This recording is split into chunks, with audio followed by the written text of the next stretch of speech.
Marnin! Madman!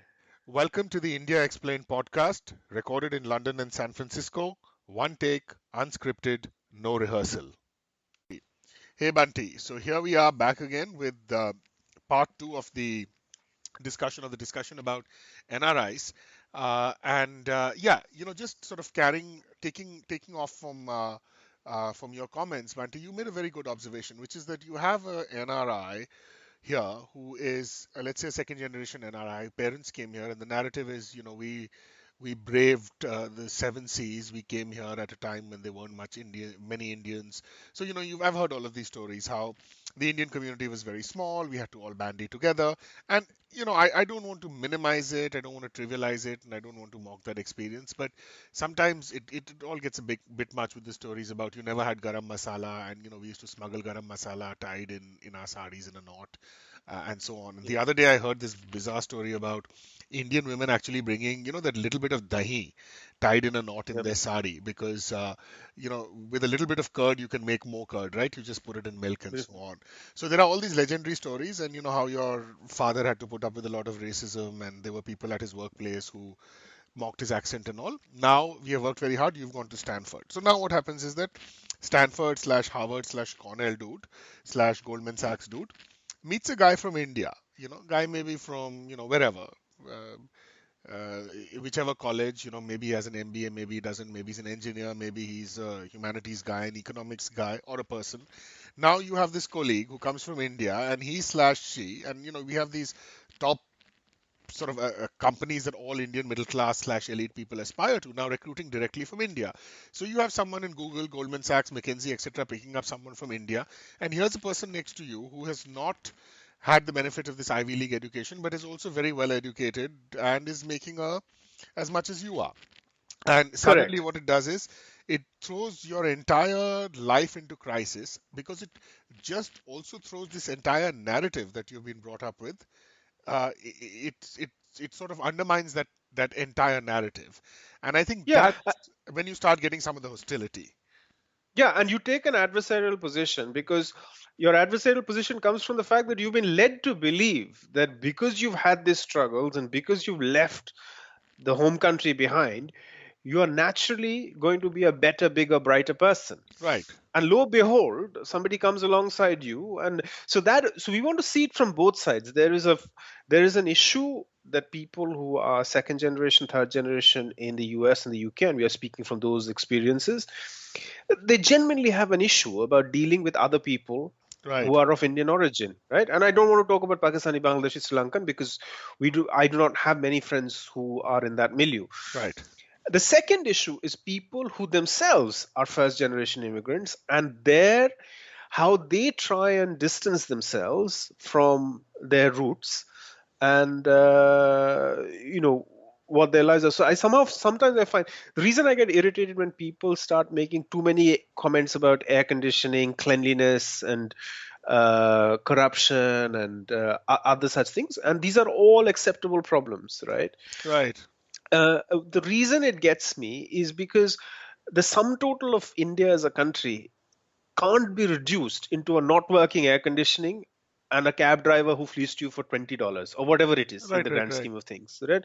And people, particularly NRIs, younger generation NRIs who've come here, they come kind of zero in on that aspect. right, right. Uh, but I think some of that's changing because some of my cousins who moved to other parts of the world, I think it's all about being comfortable, with the gas and the gas and the brake on your Indianness, Totally. because if It's some about this being isn't comfortable in your skin. Absolutely right. And it's correct. it's about this Correct. divided self. Yeah, yeah. So, And I think to the divide itself, the other point. Sorry, you wanted to make a oh point. no, no, Go go on. ahead, go ahead, go ahead. Yeah, I think the other thing that people do is when they have kids in a foreign country, they try and dial up the Indian aspect of it, right? And let me give an right, example of what this means. In the UK, it means that you're forced into learning a particular type of dance and a mm, particular type of music. Now, and I'm not going to go into the format of the dance and the music because there are many. Um, let us say the people who are dispensing these kind of training programs in dancing and singing for young children are basically themselves bored housewives who are not actually in the least bit qualified to Right, train people up in these art forms, right? If right. they are to be taken as serious Or art or forms, retired uncles, or retired uncles. or retired uncles, right? So the version of India that is being handed out here in amongst the diaspora community is a very poor, twisted, second-hand version of something, Right, which actually oftentimes doesn't have any bearing right, right, with. So what I try and tell my friends is the best way to keep connecting with India is not to go to a ghetto-like situation and listen to sitar and watch Hindi movies, but make the time and the effort to go back to India and meet with family, meet with friends, have holidays without getting overtly blinkered about the difficulties that a country like India presents right, itself. That because that's the best way in which you can learn about the country, right, rather than these kind of second-hand holding forts in right. suburban ghettos of South Asia, kind of Indian communities. Yeah. Well, I'll make a few points. I think the you raised the question of kids and socializing children. And first, I'm not unsympathetic to the underlying imperative, because it's a valid question that your children may want to know where they come from.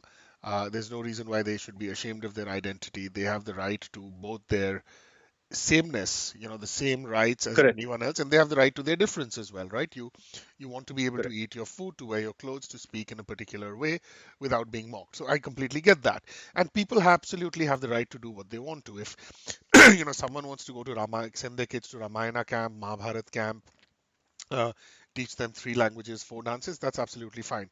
Where I what makes me very uncomfortable is this prescriptive nature, that boss, you have to do this, ये आपको करना Right. चाहिए, right?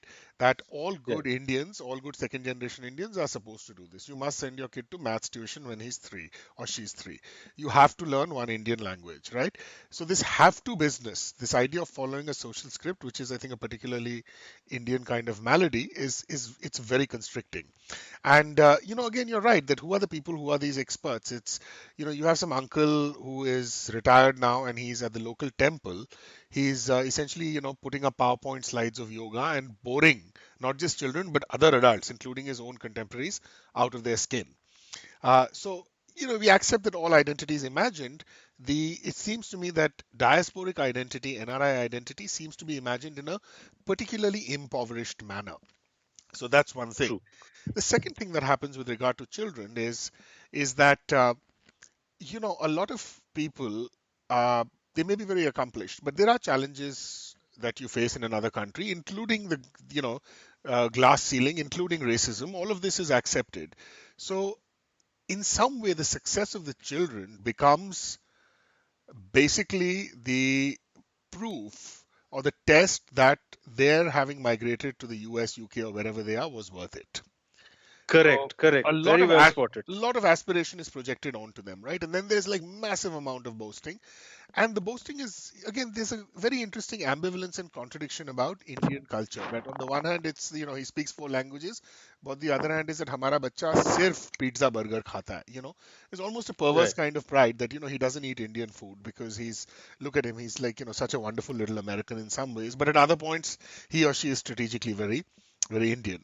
And I think that a friend of mine who made a very interesting remark. He was talking about a relative of his who's here in the US, and it's a remark about the distance people traveled and how we need to sort of develop a kind of nuanced understanding. And he said his uncle or whoever has in one of these towns in the Bay Area, Fremont or Sunnyvale, said he has a massive house, he has BMW, etc., whatever, 50, 60, 80-inch TV. But he said at the end of the day, he is in middle management here, and this person's father, he says his parents live in Bombay and they live in a two-bedroom apartment, which I think they own. And he said his dad works for a government public sector firm. But he said if you look at the distance my dad has traveled in his own firm, in the context of India, he has actually done much better professionally than his uncle, who has an eight-bedroom house in Sunnyvale, because his uncle at the end of the day is middle management in an American firm. And I think this is again something that a lot of NRIs get very prickly about, because, in the if you look at achievement to achievement, talking in that very sort of crude, blunt sense, They actually haven't done that much. Sure, you got the BMW in the US and the 60-inch TV, but in the grand scheme of things, you've actually not done as well as someone who has been much more successful professionally in an Indian public sector context or even a private sector context, even if they don't have the BMW and the same material goods. So those would be a few thoughts I have along this issue. No, I think you make a very interesting point, Rohit. And I think so. I think in the discussion we've tried to, in the two parts that we've kind of structured this discussion in, and obviously we haven't structured it very intelligently because we're doing this straight off the bat. The first bit we were looking at the issues of how people came to particular countries and how kind of this adversarial tendencies crept up and how they express themselves about liking and disliking India. In this half of the discussion, I think we touched upon how NRI communities are bringing up children and what can be the signposting. And look, like we were saying, that there is no good or bad in how you parent a child, in terms of each to his own, and everybody knows best there for their child. But I think this jabardasti of things need to be done in a particular way is Right, something that we are absolutely right in calling out. That you do not have to learn particular languages, learn particular dance form, learn particular forms of music for your son or daughter to feel more or less Indian, because I think that happens naturally over time. And I think the meaning of what it means to be Indian is also gradually changing. right. Because yeah, and I think that's what we need to say here. Yeah, I think that sums it up really well, Bunty. And on this note, I think we should wrap this up. So excellent discussion. We'll still go back to the NRI theme, much to mine still, but for now, I think we'll leave it at this. Okay. All right, man. Take care. We'll chat again Take care. soon. Okay. Bye. Chalo, chalo. Take care. Bye bye.